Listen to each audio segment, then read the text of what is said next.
From a cemetery hilltop in Fort Pierce, you can find a handful of Confederate flags at the grave sites of those who fought for the Confederacy. They sit undisturbed. But in Fort Myers, a Robert E. Lee bust was vandalized. In Baker County, lawyers are demanding a courthouse mural with 3 hooded Klansmen be removed.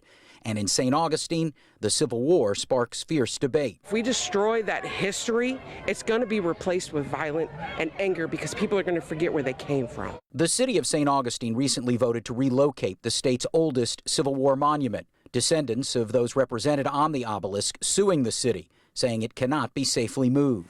Here in the Palm Beaches and Florida's Treasure Coast, there aren't the Confederate memorials that you see in other parts of the state. However, there is a symbol that flies above that also has at times been the source of controversy.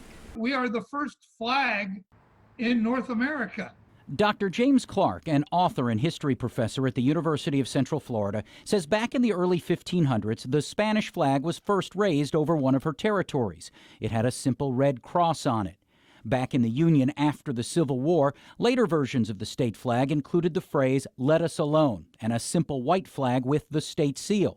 Then in 1900, voters decided to add the red X. Some people believe that the big X is borrowed from the Confederate flag, which of course Florida was a part of.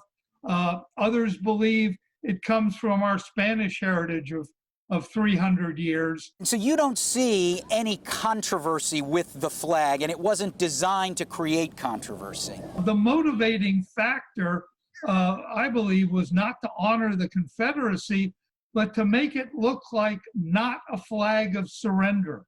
While Mississippi just voted for a new state flag, Clark doesn't see the appetite for it here, even though a rewrite of the state's constitution in the 1960s allows for it. And now the legislature can change it.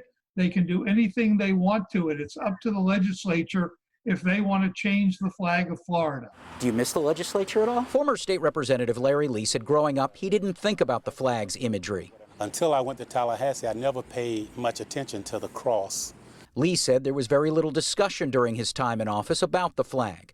What did gain his attention was an effort not to remove monuments of the past, but to add one. We will see a slavery memorial on the grounds of the Capitol. Approved in 2018, Lee's last year in Tallahassee, $400,000 in funding was approved toward the construction of the slavery memorial this past session. We felt it was only the right thing to do that. We recognize those people that helped build this state, build that Capitol, and recognize them. As for his take on the renewed attention to Florida's sometimes checkered past, pray for the day that we will truly live up to the true meaning of our Constitution, and that is we are one nation under God.